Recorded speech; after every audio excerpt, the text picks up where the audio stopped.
Boa noite, queridos irmãozinhos presentes, e boa noite para nossos irmãos que nos assistem pela internet.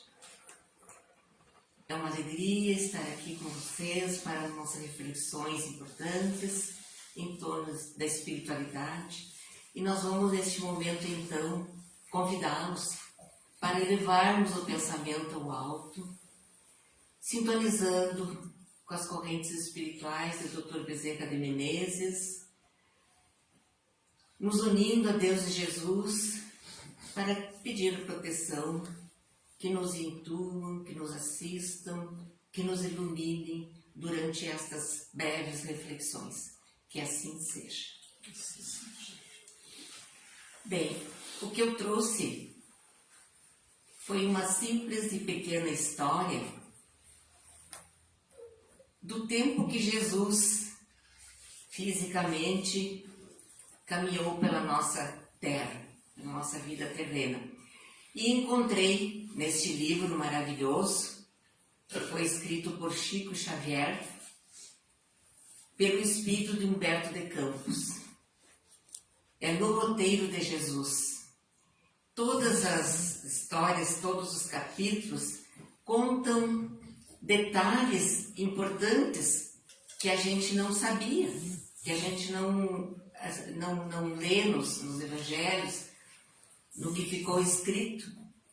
Então, maravilhoso. Quem tiver a oportunidade de ler No Roteiro de Jesus, o faça, porque é muito interessante e simples, que são fatos, são detalhes que aconteceram e que a gente não sabe, muitas vezes. Então eu escolhi o capítulo 48, que na verdade o título é Na Vinha do Senhor, quer dizer, nos acontecidos da vida dele. Mas daí eu tive a audácia de transformar e passar, porque achei que para nossa melhor compreensão o tema seria melhor o que foi colocado, que aos sãos não precisam de remédio, e sim os doentes. Depois então os irmãos no decorrer da história vão ver por que eu fiz essa mudança. Então assim, tudo aconteceu nessa historinha, tudo aconteceu na casa de Simão Pedro. Quem era Simão Pedro? Era um dos apóstolos de Jesus, que amava Jesus. Daí, enquanto Jesus estava com eles, fisicamente também, sempre falava que eles seriam, porque eles eram pescadores, os apóstolos, né? Então falava que eles deveriam ser pescadores de almas. E que toda a sua jornada, na jornada de cada um, haveria muitas e abençoadas tarefas a serem feitas no caminho de servir. Sempre Jesus repetia isso para eles, que muitas tarefas iriam aparecer para serem feitas. Só que Jesus deixou-os na terra e fisicamente saiu, né? E Simão Pedro, que queria ser muito fiel e seguidor de Jesus, ele orava na sua casinha, que morava numa casinha modesta, uma casinha simples, e ele orava com muita fé, porque ele começou a ver que passavam-se os dias e que não apareciam as tais tarefas no caminho de servir. O que ele deveria fazer? Porque na verdade ele não tinha compreendido direito essa coisa e nada acontecia. Teve uma noite, que ele ficou toda noite orando para ver se Jesus atendia a sua prece. E essa noite ele orou até com lágrimas, sempre repetindo as mesmas frases. Jesus, manda o serviço, que nós queremos ser testemunhos da tua missão. Então queremos saber o que fazer. Daí que daí apareceu assim de repente, do nada, tanto que ele orava, triste porque nada acontecia, Jesus se materializou na sua frente. E ele, de mãos postas, logo pediu: Mestre, onde estão as tarefas que tu prometeu, que nos pediu? Quero trabalhar na tua vinha. E Jesus, fitando, olhando para ele, diz: olha, amanhã. E sumiu de novo. Amanhã, amanhã. Ele ficou pensando, Simão Pedro. Ouviu essas palavras. E Jesus já não estava ali. Daí ele ficou bem animado, bem faceiro. E amanheceu o dia, ele já estava arrumando a sua casinha modesta, simples. Colheu aquelas rosas orvalhadas e enfeitou a sua casa, porque hoje era o dia que as tarefas iam aparecer. E daí, faceiro, contente, na hora da alimentação, da primeira alimentação, na hora do café, ele ouviu um barulho. Daí prestou atenção naquele barulho. Era um homem meio seminu, apareceu na sua frente, pedindo socorro, pedindo ajuda, dizendo que ele estava sendo perseguido, tinha saído do cárcere, estava sendo perseguido pelos homens da lei. Então ele precisava de uma ajuda espiritual, ou também física. Daí ele olhou, o anfitrião, Simão Pedro, olhou para aquele homem seminu, com o coração apertado, batendo a mil, apavorado, e disse para ele, olhando bem: mas eu te reconheço, tu pedindo socorro para mim, tu, aquele que fugiu do cárcere, chamou os homens da lei e mandou que eu prendesse e eu levasse de volta para o cárcere. Era Joassás. Lá se foi o Joassás para a prisão de volta, e Simão Pedro contente porque naquele dia ia aparecer as tarefas do bem. Lá pelas tantas, lá pelo meio-dia, uma menina, uma greco-romana muito bonita, chamada Júnia.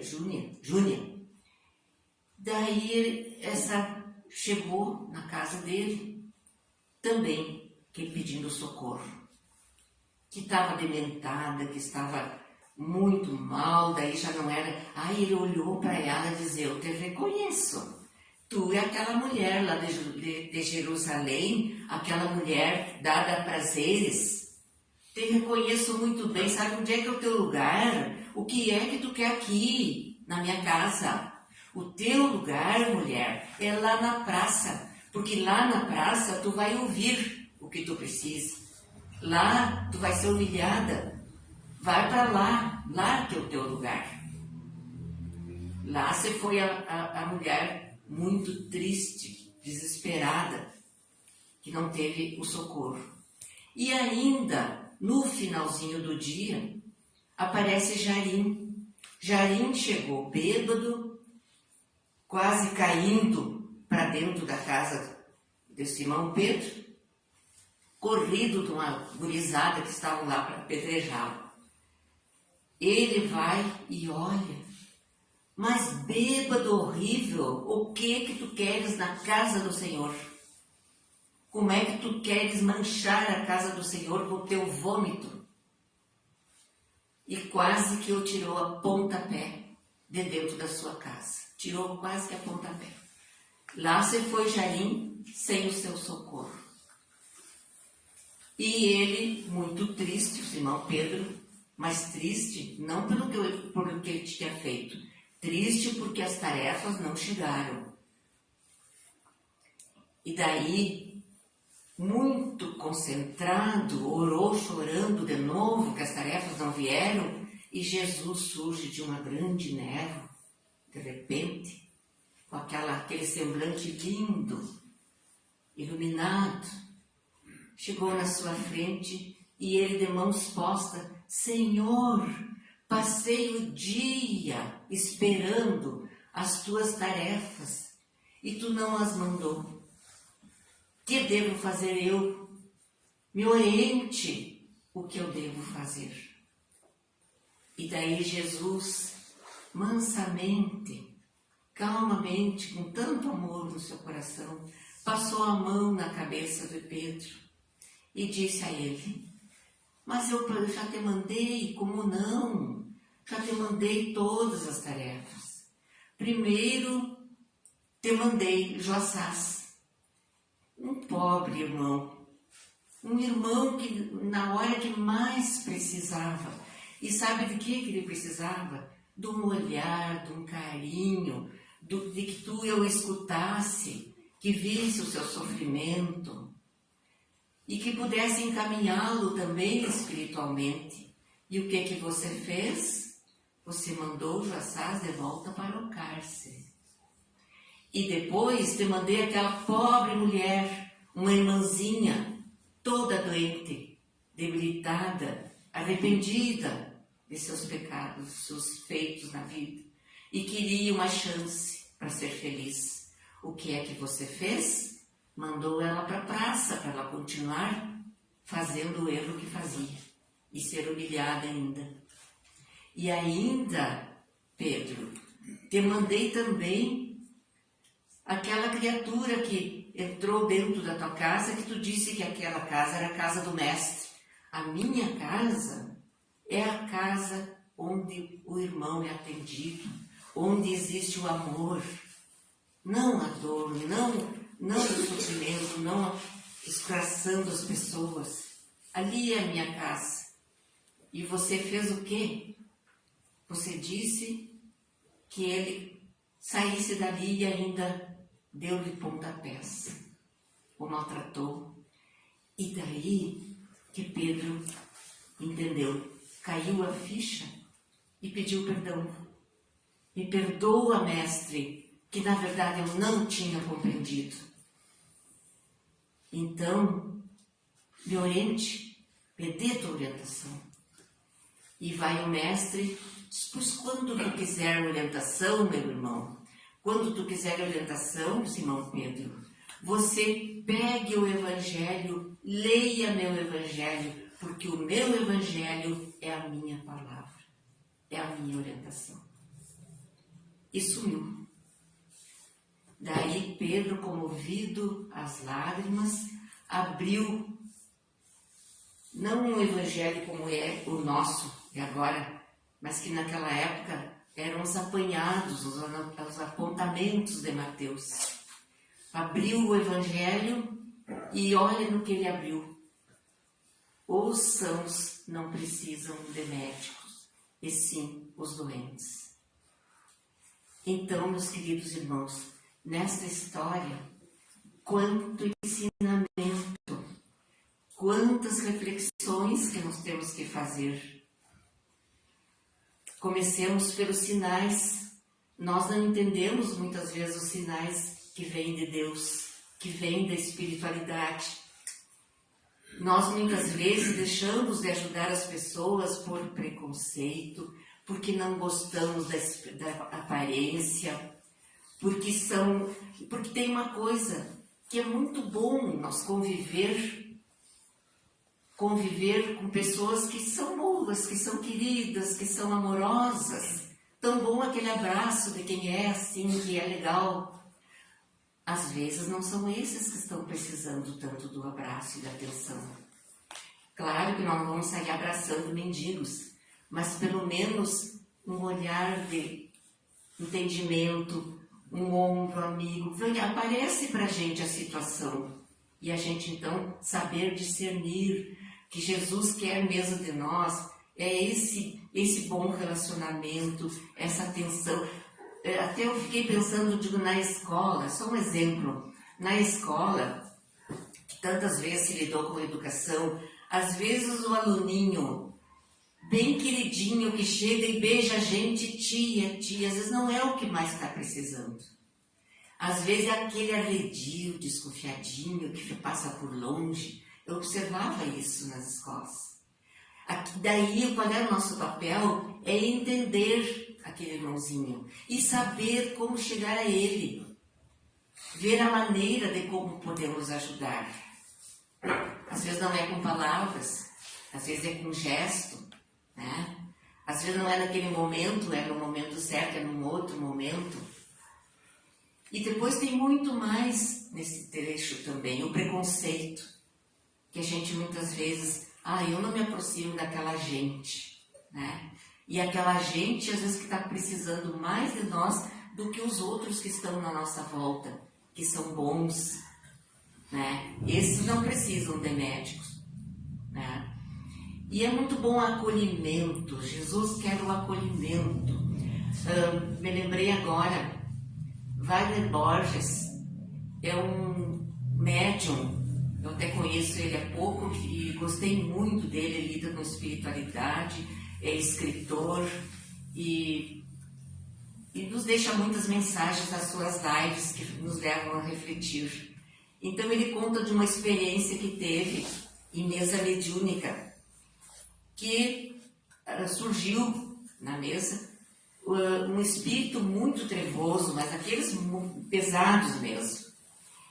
E que os outros que estavam presentes mandaram energias negativas e tudo, por ser um espírito tão difícil.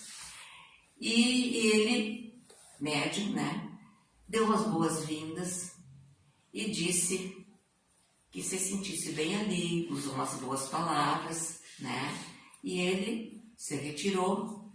E um dia, nas saídas do corpo, que nós sabemos, irmãos, que durante o sono nós saímos e vamos a outros lugares, nos encontrar com outros espíritos. E então ele se encontrou com esse trevoso que passou pela mesa mediúnica. E lá foi tratado com muito respeito por ele. Quando ele identificou o Wagner Borges, ele simplesmente gostou de vê-lo e expressou que tinha sido bem tratado quando desceu aqui. Você me tratou com respeito, portanto, se precisar de mim aqui, eu posso te ajudar. E daí nunca mais se viram, claro, né? Mas eu só contei essa experiência que achei legal numa live dele, porque quem não quer, e quem não necessita, e quem não tem direito de ser bem tratado nessa vida? Só os bons, todos nós. Então, muito cuidado, né, irmãos, quando nos dirigimos a pessoas que às vezes não nos simpatizamos com elas. Então, vamos pensar que são nossos irmãos, né? E teríamos aqui muitas outras reflexões a fazer, então eu deixo com os irmãos para irem pensando, né, nessa historinha e que tenha valido a pena a gente ter trazido, porque aí não estão ali para nós enxergarmos e não está escrito, essas são as obras que nós devemos fazer para servir. É nós que temos que entender os sinais. Não precisamos sair correndo por aí procurando caridade a fazer. Ela pinta na nossa frente e daí nós vamos entender o quanto e como podemos fazer e em que momento. Então eu agradeço a atenção de todos vocês e vamos então finalizando esta parte e vamos então relaxar na cadeira para o passe coletivo, imaginando assim Jesus à nossa volta, nos iluminando, nos protegendo, nos apoiando, nos dando força para as tarefas do bem. Agradecemos toda a espiritualidade que nos envolve, que está conosco nessa hora, as mãos de Jesus sobre a nossa cabeça. Agradecemos essa luz e pedimos que sejamos fortalecidos na nossa caminhada terrena, que por onde nós passarmos, que um facho de luz nos envolva e nos impulsione sempre para a nossa melhora. Nossa melhora a cada dia, conosco mesmo, com as pessoas que estão à nossa volta e com esses irmãos que tanto precisam de médico, quer dizer, que tanto precisam de atenção, de carinho, de reconhecimento, que são seres humanos como nós, carentes de amor. E que todos voltem então para seus lares e tenham uma ótima semana. E que assim seja.